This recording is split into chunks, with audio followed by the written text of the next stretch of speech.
Are you tired of waiting? Waiting for a spouse, waiting for a financial breakthrough, waiting for a job, waiting for your degree. Maybe even the small things like waiting for a text message or waiting for that call to come in. You're growing tired of waiting and you're wondering, God, why am I still waiting? Well, in today's video, I'm going to be giving you guys reasons why God may be keeping you waiting. We be too fascinated with money, chasing dollars but don't have the credit. Get some knowledge and learn how to get it. You can have it, but what about spirit? This whole country but godless with systems to go against everything that is proficient. What's up, everybody? I am KeyLovesGod. Welcome back to my channel where I help uplift, encourage, and inspire others on how to be made in His image and on how to be the best versions of yourselves. In today's video, I'm going to be giving you guys reasons why God may be keeping you waiting. So I have lots of notes here. So if you see me looking down, that's what's going on. So first of all, how do you know that God is making you wait? So typically you will find yourself wavering and wobbling between options. There will be no decision making for a long time. And if there are any decisions made, you'll still doubt it if it was like the right choice at all. So you're like questioning and you're doubting and you're still not really deciding. But when you do decide, you're like, did I make the right choice? So that is how you know if God is keeping you waiting. And I got that from journalofjudith.com. So let's think about Mary and Martha, first of all. They wanted Jesus to come and save their sick brother Lazarus, who was said to be Jesus's favorite.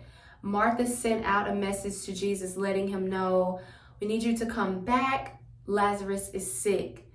Lazarus basically passed away. And when Jesus finally showed up, it was a few days later. And instead of them being thankful and grateful that he was there, they're like, you took too long. Why did you make us wait? That's in John chapter 11, verses 1 through 46. And let's also think about the story between Sarah and Abraham. They really wanted a child. Sarah was childless until she was 90 years old, you guys. She did not have any kids until she was 90. God promised Abraham that she would be a mother of nations, Genesis chapter 17, verse 16, and that she would conceive and bear a son. But Sarah did not believe. Basically, Sarah decided that she wanted to take matters into her own hands because she was tired of waiting. So she gave Abraham to her maidservant Hagar. And she said, you can go sleep with Hagar because I want you to have an heir. So in order for you to have an heir, I want you to go sleep with Hagar. Then that's when they had Ishmael. And that is all because she didn't believe that God was going to keep his promise. She was tired of waiting. And when she finally did have a child, she was 90 years old. And she sent Hagar and Ishmael away because she bore a son named Isaac. And all of that got real messy real quick. And you guys have to read that story on your own time. It is so good. And I just was like, why would you do that? Then I thought about my own situations and my own circumstances where I got tired of waiting for God on certain situations and I took matters into my own hands. And then things could have been so much different had I just waited. And it's like a lot of the times we mess up our own situations because we try to take matters into our own hands instead of waiting on God, which He knows when the time is perfect for everything, right? Okay, so Isaac was born unto Sarah and Abraham in their old age, and it was the fulfillment of God's promise to them. What is the message of Abraham's story? What we can learn from Abraham is that his focus was on God's power to fulfill his promises and not on the circumstances that he was facing. So there are many other people in the Bible who had to wait. Let's get to them. So first of all, Joseph waited for a promotion. Moses waited to lead the Israelites out of slavery. Joshua waited for the promised land. Ruth waited for a husband. David waited to become king. Elijah waited for rain. Job waited for suffering to end. Paul waited for release from prison.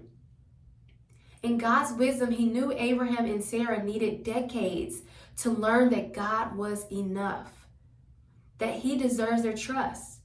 He knew Joseph needed years of languishing in prison and cycling through suffering to learn humility and forgiveness. He knew Moses needed 40 years as a country shepherd before he could shepherd God's people. Just like Joshua needed his 40 years assisting Moses to learn leadership and courage. In those times of waiting, these people were called to serve their families and those around them. Learn about and listen expectantly to God, to pray without ceasing and to not grumble or complain, and fulfill the ordinary work God called them to do. You guys can learn more about that at openthebible.org. But as you can see, there are so many people in the Bible who had to learn to wait on God.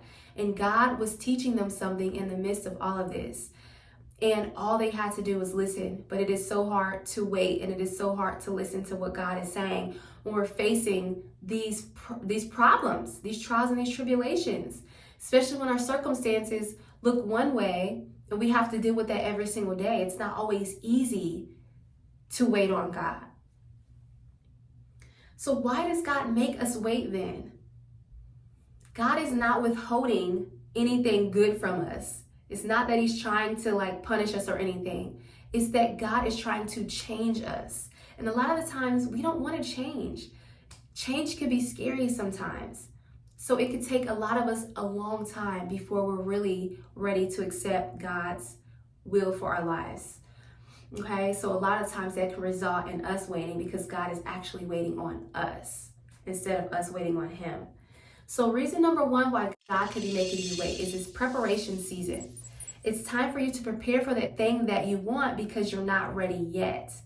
God is trying to get you into position for that blessing that you want. So he's making you wait. He's telling you it's not ready yet. You're not ready yet. It's time for you to prepare for what you've been praying for. Number two, spiritual growth. It's a season for you to gain as much knowledge as possible for that thing that you're waiting on. Maybe you want to own your own company, and God is basically telling you, well, in order for you to own your own company, you have to learn the ins and outs of a company. You have to learn what people who own their own business look like. What are their habits? What type of routine do they have to get into to own their own business? You have to learn all of these things that it is that you're praying for. Reason number three, delay is not denial. It's not the right time yet. So God knows what the best time for you is for these things to take place in our lives. When it does happen, it'll be well worth the wait. Patience says we are faithfully trusting in the Lord's timing and not our own. Wait for the Lord, be strong, and let your heart take courage. Wait for the Lord. Psalms 27 verse 14. Reason 4, to trust him and to focus on him. Maybe God is calling you to trust him and to focus on him more. We get in our own way sometimes and we lean on our own understanding. When we do this, we lose sight of God and his will for our lives. We are told to trust him in Proverbs chapter 3 verse 5 through 7. Let go of all the distractions and set your sights on the things that are above. Reason number 5, maybe he's trying to get you to grow in your relationship with him. Maybe he's trying to get you guys to develop more of a personal relationship. God wants you to seek his face and to lay your burdens at the feet of Jesus and to allow him to do the heavy lifting. We should not only talk to God, but we should also listen for instruction. So as you grow in your relationship with God, God will allow you to be able to hear his voice. He will instruct you on what you need to do. So you're praying for something, you're praying for this thing, and you need instruction on how to carry this thing out. You need the wisdom that God gives you. In order for you to get that wisdom, it's crucial for you to be led by the Holy Spirit so that you can take instruction, so that you know which steps to take, which decision is the right decision to make in order to allow you to be successful. Reason number 6, and this is the last reason, to crucify your idols. We live in an accomplishment-driven culture where value is measured and marked by productivity. How much you get done defines your worth, and we can be guilty of making that an idol. But waiting destroys that, and that's in Galatians chapter 6 and 9. So, Even though waiting isn't fun, it is essential and it teaches us patience and to trust in God. So be encouraged, sunflowers. Just know that even though God is making you wait, this is way bigger than you. And God is going to come and bless your situation when the time is right. He's going to answer your prayers. He's going to allow that thing to come to pass and enter to fruition when he feels like you're ready to receive that. Because a lot of the times, sometimes we're not ready to receive God's blessings, even though we say that we are. Because soon as we start to feel like that thing is actually happening, do you start getting doubt or anxious? Maybe you've been praying for success of a business and now your business is finally starting to take off and now you're starting to get anxious, wondering like, God, am I really ready for this? It's happening, it's really happening. And now you're starting to get a little anxious. That could be a big sign that you're not yet ready for it yet.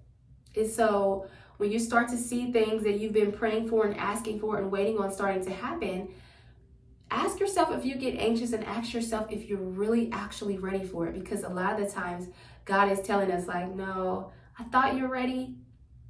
Well, you thought you're ready because God already knows. You thought you're ready, but you're actually not. So you need to wait just a little bit longer. So God will allow us to wait. So you guys, like this video, subscribe to my channel so you can be notified when I post another video, and follow me on Instagram at KeyLovesGod. And please be patient with God. While you're waiting, do what you can do in order to get yourself in alignment with God's blessings for your life. I love you guys, and I'll see you in another video. Mwah. We be too fascinated with money, chasing dollars but don't have the credit. Get some knowledge and learn how to get it.